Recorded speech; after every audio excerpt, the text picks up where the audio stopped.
The Forbidden Zone, Captain Alina Reeves, stood on the observation deck of the Earth Defense Station Sentinel, watching the stars through the reinforced viewport. She had been commanding deep space patrols for 8 years, but tonight, something felt different. The comm system crackled to life, and her second in command, Lieutenant Marcus Chin, appeared on the screen with an expression she had never seen before. Confusion mixed with genuine fear. "Captain, you need to see this. Immediately, we have detected something unusual in the shipping lane data from the past 6 months." Alina made her way to the command center where Marcus had assembled the navigation team. On the main display, a 3-dimensional map of known space showed countless travel routes used by various alien species for trade and exploration. Marcus highlighted the area around Earth's solar system with a red circle. "Notice anything strange?" he asked. Alina studied the map carefully, then she saw it. Every single alien vessel, regardless of species or origin, altered course when approaching their sector. Some made minor adjustments, others took massive detours that added weeks to their journeys, but not one alien ship had entered Earth's solar system in the past decade, even though it sat along what should have been a major trade corridor. "It looks like they are avoiding us," Alina said slowly. "But why? We have been part of the galactic commerce network for 40 years. Our relations with most species are peaceful." Marcus brought up another display. "It gets stranger. I accessed historical data going back to first contact. The pattern has existed since before humans achieved faster than light travel. Even when we were confined to our own planet, alien vessels were routing around our entire region of space." Alina felt a chill run down her spine. "Send a formal inquiry to the Galactic Council. I want answers." The response came faster than expected, but not from the Council. 3 days later, a ship appeared at the edge of their sensor range. It was unlike anything Alina had ever seen, a vessel that seemed to absorb light rather than reflect it, creating a hole in space itself. The ship transmitted a single message: permission to dock. Archon Coalition envoy requests immediate meeting with human command authority. The Archons were legendary. They were one of the oldest known species in the galaxy, having achieved space travel when Earth was still covered in primitive oceans. They rarely involve themselves in the affairs of younger races, preferring to observe from a distance. The fact that an Archon had come personally sent waves of concern through Earth's leadership. Alina met the envoy in conference room 7, accompanied by Admiral Sarah Mitchell and Dr. James Park, Earth's leading xenobiologist. The Archon entered through the airlock, and Alina struggled to process what she was seeing. The being stood nearly 8 ft tall with a body that seemed to shift between solid and translucent. Its form was vaguely humanoid, but its skin appeared to be made of crystalline structures that pulsed with internal light. 2 large eyes, completely black and depthless, dominated its face. "I am Keeper Zhan of the Archon Coalition," the being said, its voice resonating through the room without appearing to come from any specific direction. "I come bearing knowledge that your species has earned the right to understand." Admiral Mitchell leaned forward. "Earned what do you mean?" Keeper moved to the viewport, gazing out at Earth below. "Your world occupies a region of space that the ancient civilizations call the Forbidden Zone. for 3 million years. Every species that has achieved interstellar capability has learned to avoid this sector. We do not come here. We do not send probes here. We do not even speak of this place except in the most secured of our archives. Why, Elena demanded, what makes Earth so dangerous? The Archon turned to face them, and for the first time, Elena saw what might have been sadness in those alien eyes.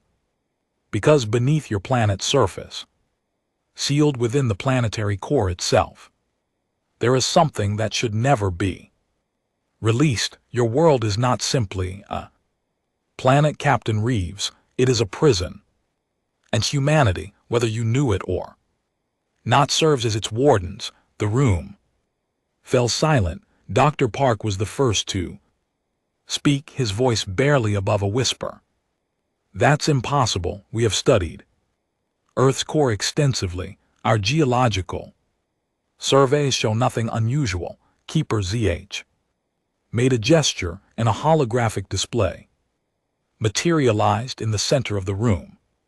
It showed Earth, but the image penetrated deep beneath the surface, past the crust, through the mantle, and into the core. There, suspended in the center of the planet's molten iron heart, was a structure, a perfect sphere of material that registered on no known spectrum of light or energy. We call it the vault, Jean explained. It was constructed by a civilization that existed before the current universe achieved its present form. The beings who built it are gone now, erased from existence by time and entropy, but their final work remains.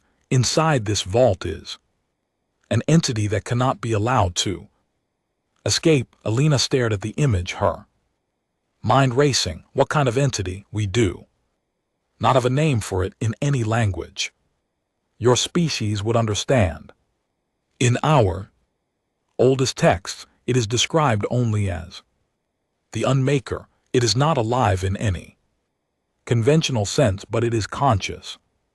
It is aware, and it is hungry. Admiral Mitchell stood abruptly. If this thing has been sealed away for so long, why are you telling us about it now? What has changed? Keeper Zan's crystalline body flickered, a sign of distress.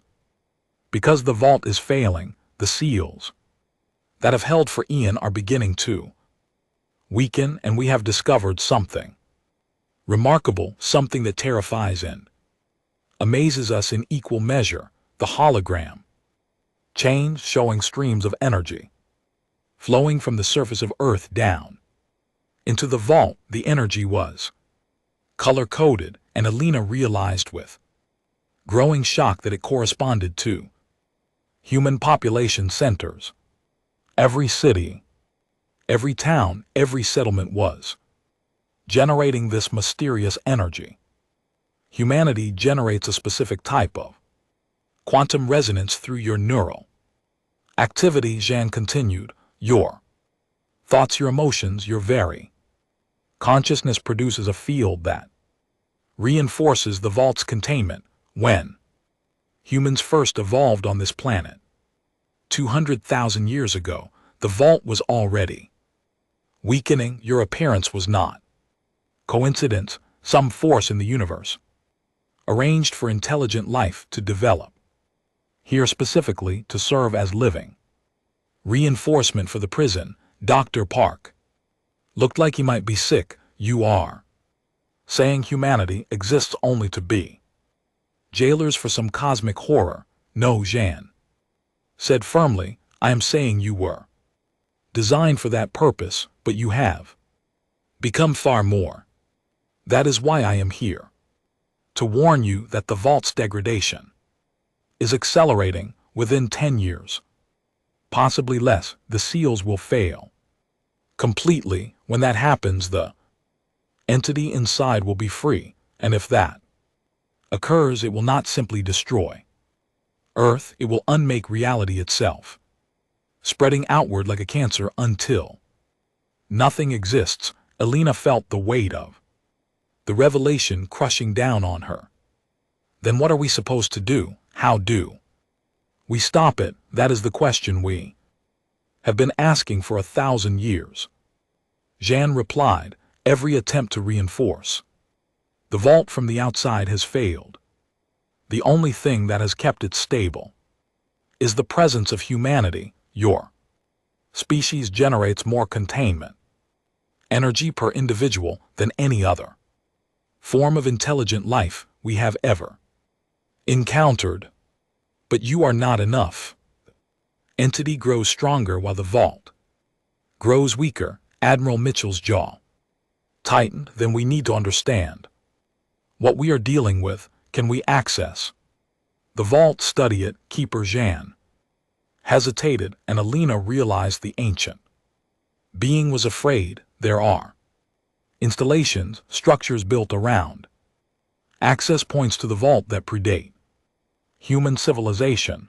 They exist in the deepest ocean trenches, in the hearts of mountain ranges beneath polar ice. Your archaeologists have found some of them and dismissed them as natural formations. We can provide you with their true locations. Over the next week, Helena assembled a team of specialists, geologists, physicists, linguists, and military personnel. They traveled to the first site, a massive stone structure buried 3 mi beneath the Pacific Ocean. The installation was enormous, a complex of chambers and corridors carved from rock that showed no tool marks, as if the stone had simply been convinced to take a different shape. In the central chamber, they found what Keeper Jeanne had called a monitoring station, a room filled with devices of unknown purpose, all still functioning after millions of years. Dr. Park managed to activate one of the displays, and data began flowing across screens in a language that predated human writing. But Alina's attention was drawn to something else. A window set into the far wall was a panel of transparent material that looked down into darkness. She approached it slowly, feeling a strange pull, as if something was calling to her. When she looked through the window, she could see nothing at first. Then her eyes adjusted, and she saw movement in the dark. Something vast stirred in the depths below. Alina could not determine its size or shape, only that it was there, and it was aware of her. For one terrible moment, she felt its attention focus on her like the gaze of a god, and in that instant she understood what the Archons feared. This was not simply a monster or a weapon. It was an idea made manifest, the concept of ending, of cessation, of the return to nothing. It wanted to unmake creation itself, not out of malice, but because that was its fundamental nature. Alina staggered back from the window, and Marcus caught her before she fell. Captain, are you all right? She nodded weakly, her heart racing. I saw it just for a second, but I saw it. Dr. Park was still working with the alien computers, translating what he could. Suddenly he went pale. Captain, you need to see this. These readings, they are measuring the vault's integrity. According to this data, the containment field is degrading faster than the Archons predicted. We don't have 10 years. He looked up, his eyes wide with terror. We have 18 months. Maybe less. Alina felt the room spin around her. 18 months before an entity of pure ending broke free and consumed reality. 18 months to find a solution that had eluded the most advanced civilizations in the galaxy for millions of years. She thought about Earth, about the 8 billion humans living their lives, completely unaware that their entire existence served a single cosmic purpose. She thought about her daughter, playing in a park somewhere, laughing, without knowing that her laughter was literally holding back the apocalypse. "Contact Admiral Mitchell," Alina said, her voice steady despite the terror in her heart. "Tell her we need to convene an emergency session with the Archons and Earth's leadership. If we only have 18 months, then we need to stop keeping secrets. Humanity deserves to know what we are guarding, and we need to decide together how we are going to survive what is coming." As her team began making preparations to return to the surface, Alina took one last look at the monitoring station. The ancient builders of this place had known this day would come. They had prepared as best they could, creating humanity as a living shield against the darkness. But they had not counted on one thing: humans were not content to simply be tools. They asked questions, they sought answers, and they refused to accept fate. Passively, the vault was failing. The entity inside was waking, but humanity had survived ice ages, plagues, wars, and countless disasters throughout its history. They had always found a way forward. Alina had to believe they would find a way through this as well, because the alternative, the end of everything, was simply not acceptable. As they boarded the transport back to the surface, alarms began sounding throughout the installation. Dr. Park checked the monitors and his face went ashen. "Captain, the vault is experiencing a power surge. Something is happening down there." Alina looked at the readings and saw what he meant. The entity was not simply waiting anymore. It was testing the boundaries of its prison, probing for weaknesses, and somewhere in the deep darkness beneath their feet, something ancient and terrible was beginning to wake up. Countdown had begun. The awakening protocol. The emergency session convened in Geneva 3 days after Alina's team returned from the Pacific installation. World leaders filled the secure conference hall, their faces reflecting various stages of disbelief, anger, and fear.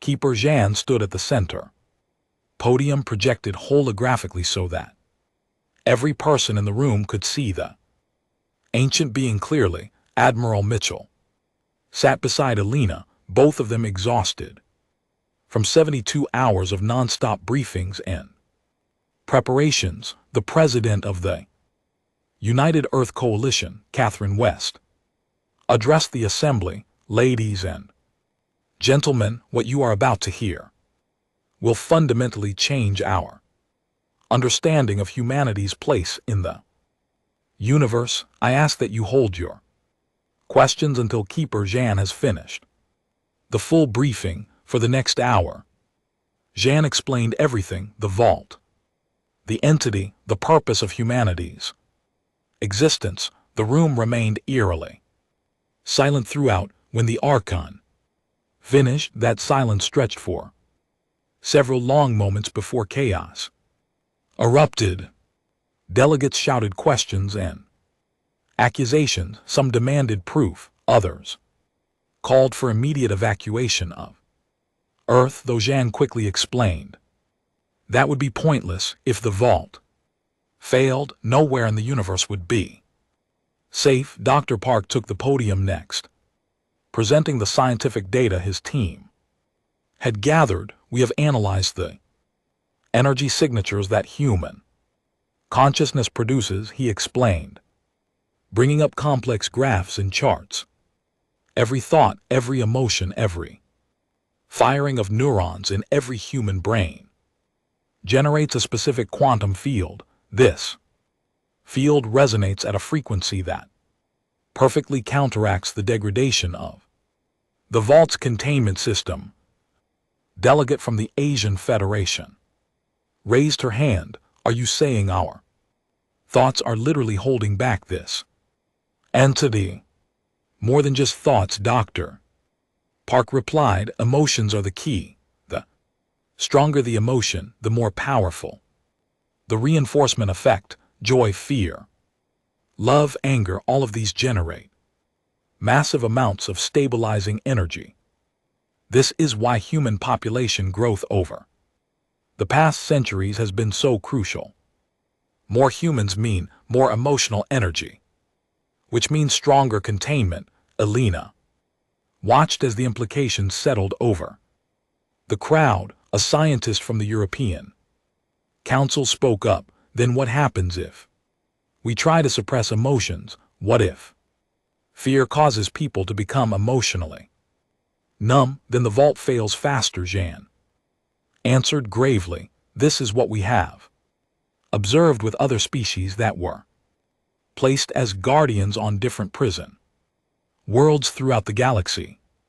When they learned of their purpose, many attempted to control or eliminate emotional responses, believing it would somehow free them from their duty. Instead, it accelerated the breakdown of their containment systems. 3 such civilizations have already fallen. Their worlds are now dead zones where reality itself has ceased to function properly.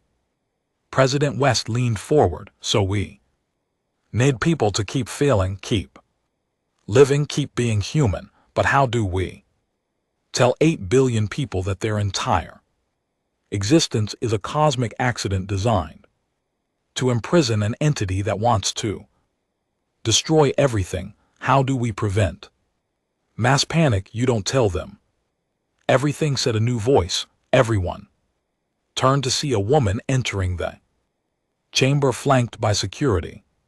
She was Dr. Sarah Chin, director of the Global Consciousness Project, a research initiative that had been studying collective human awareness for 30 years.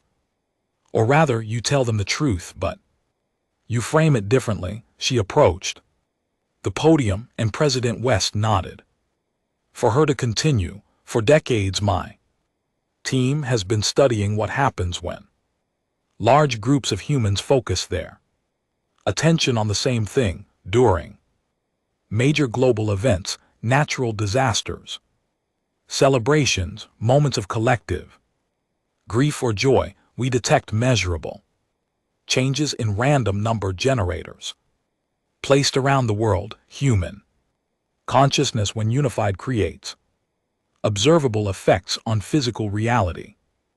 Dr. Chin activated her own presentation. What if we are not prisoners at all? What if we are warriors? Think about it. Humanity did not ask to be created for this purpose, but we are here now and we have a choice. We can view ourselves as victims, as cosmic janitors cleaning up someone else's mess, or we can choose to see ourselves as the defenders of reality itself, standing between existence and oblivion. Alina felt something shift in the room. The fear was still present, but it was transforming into something else. Determination, pride, even defiance. These were very human responses. Keeper Jean's crystalline form pulsed with what might have been approval. This is why your species fascinates us, Dr. Chin. Any other race would have collapsed into despair or denial, but humans seem to possess an extraordinary capacity for adaptation and resilience. Over the following weeks, a massive coordinated effort began. The truth was released to the public, but carefully framed through Dr. Chen's perspective. Humanity was not a cosmic accident. They were guardians, protectors, the front line in a battle for existence itself. The response was overwhelming and complex. Some people did panic. Religious movements sprang up overnight, some viewing the entity as divine judgment, others seeing it as the ultimate test of faith. But most people surprised Alina with their determination. to continue living, loving, and fighting. Meanwhile, Alina returned to the Pacific installation with an expanded research team. Dr. Park had made a breakthrough discovery in the ancient computers. Captain, look at this, he said, excitement overriding his exhaustion. These records show that the builders of the vault did not just seal the entity away and leave. They created a feedback mechanism. The prison was designed to eventually transform the entity, to slowly convert its nature from destruction to something else, transform it into what? Alina asked. The data is unclear, but the process requires enormous amounts of specific energy, input over millions of years, energy generated by consciousness, by life, by the fundamental force of existence, pushing back against non-existence. Dr. Park's hands trembled as he worked the controls. Captain, I think we have been approaching this wrong. We are not just holding the entity back, we are changing it, converting it bit by bit into something that can exist without destroying everything around.